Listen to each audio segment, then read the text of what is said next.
Hello and welcome to The Positive Force. I'm Titus Wright. Today we got a fantastic topic.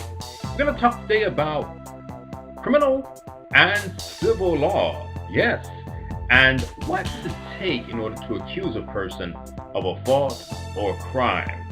Yeah, very important here. We're talking about from the DA to the grand jury or just a regular citizen. We're going to talk more about that in the topic today is the Prima Facie case. Stay with us. Don't go away.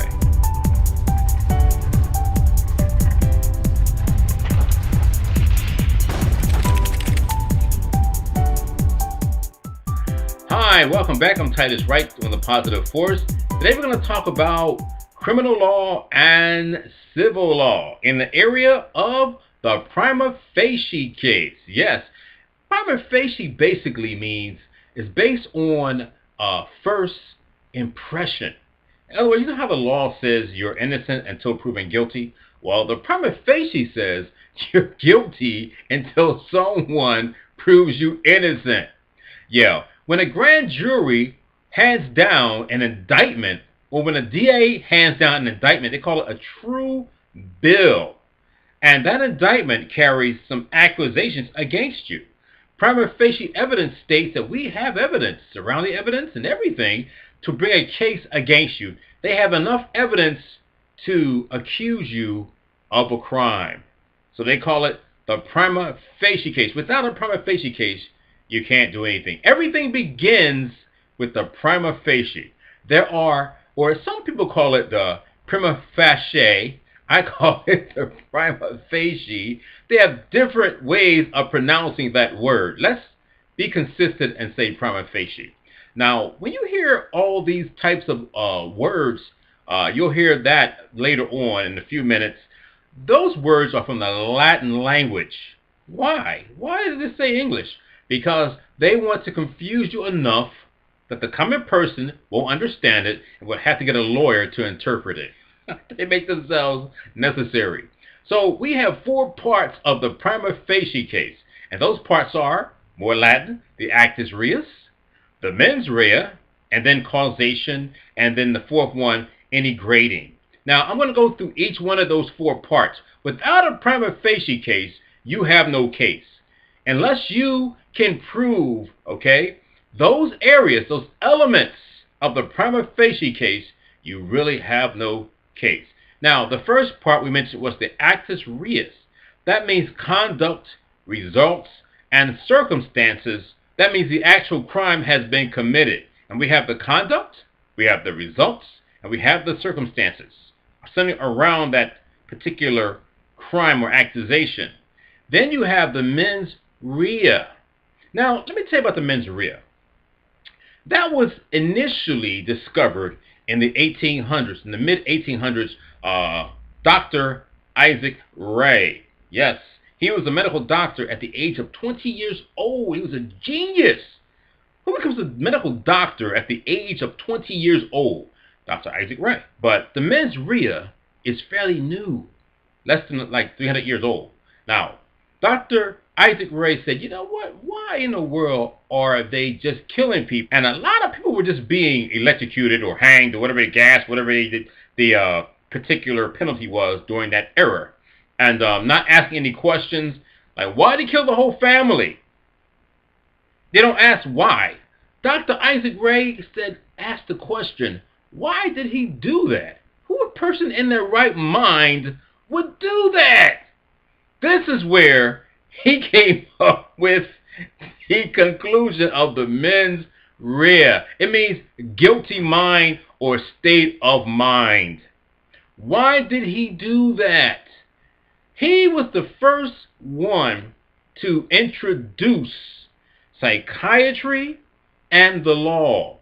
Said there is something going on in the mind of this person to kill their whole entire family and the dog and the frog, and he also killed the goldfish. What the heck? He can't be in his right mind. So that's when the mens rea was discovered. And Dr. Isaac Ray is the father of forensic science. As they say today, forensic medicine. Let's go into our third area It's just a causation inquiry. But for cause. In other words, if this hadn't happened, that wouldn't have happened. We look at the drug companies, we look at them, we say, well, when he drank the water, he died. Well, you can't just look at that. You got to look at what happened prior to him drinking the water.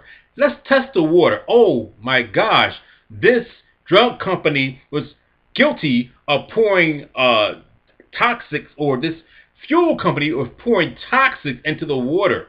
So now we have a cause and a fact. Because they did that, that's why that happened. But for a cause. If that hadn't happened, that wouldn't have happened. Okay? Causation inquiries. We're inquiring about what caused the problem. Grading, our fourth part. Levels of crime. We're talking about, was it manslaughter? Was it intentional? Was it, what grade of the crime do we look at? Because the mens rea brought that element to this whole prima facie case, grading is now more important than ever. We have people saying crime of passion or temporarily insane. I went crazy. I was temporarily insane. Dr. Isaac Ray created the mens rea defense or element. He had no intentions of people abusing it.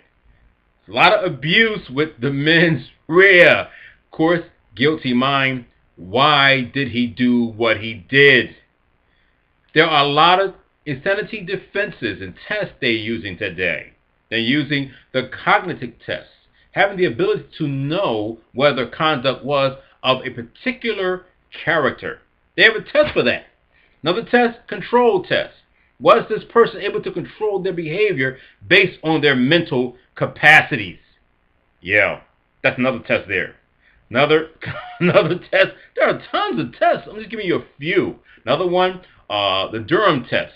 That was based on a famous case during that time.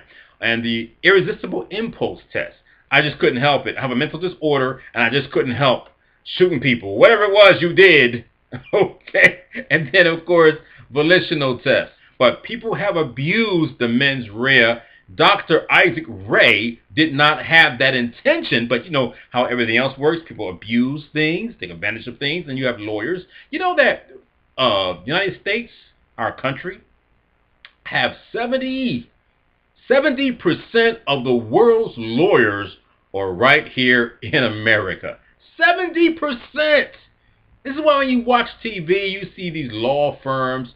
They're giving you suggestions from drug companies. Have you been had a problem with this drug or that drug, slip and falls? They're actually giving you suggestions. Call us. We'll take care of it. Yeah, we're so crazy in this country.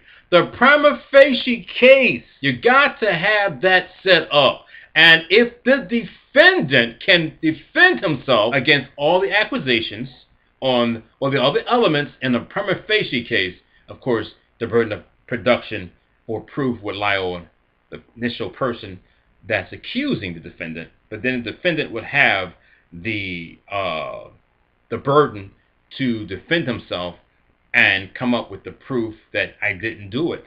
Because the prima facie case says guilty until proven innocent.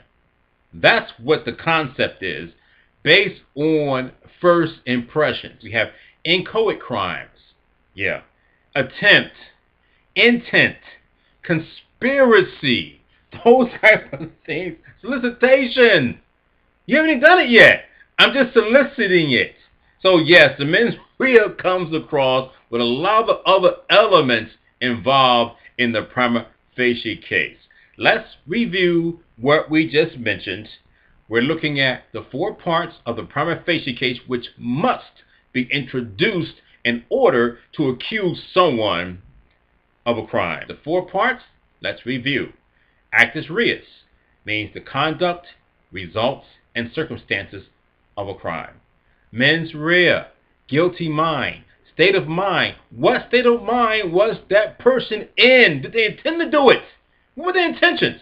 Causation inquiries, or as they say, but for a cause. If this hadn't happened, that wouldn't have happened. Grading, levels of crime. What level of grading can we attribute to that particular crime? What levels? Okay, was it involuntary manslaughter, or was it voluntary manslaughter? Even DUI. A DUI. Was it voluntary intoxication, or was it involuntary intoxication? When I say that, I'm talking about maybe the doctor just went to the doctor, gave you this drug, didn't tell you not to drive. You're in the car driving. Now you're as if you're a drunk person, not knowing the side effects. That's what they call involuntary intoxication. So it could be your fault. It could not be your fault. The mens rea will find that out. And that's our program today about the Prima Facie case, actus reus, mens rea, causation inquiries, and grading. I'm Titus Wright once again for the Positive Force. Don't forget to comment and subscribe to this program. And of course, your feedback is welcome. Thank you so much. Take care and God bless.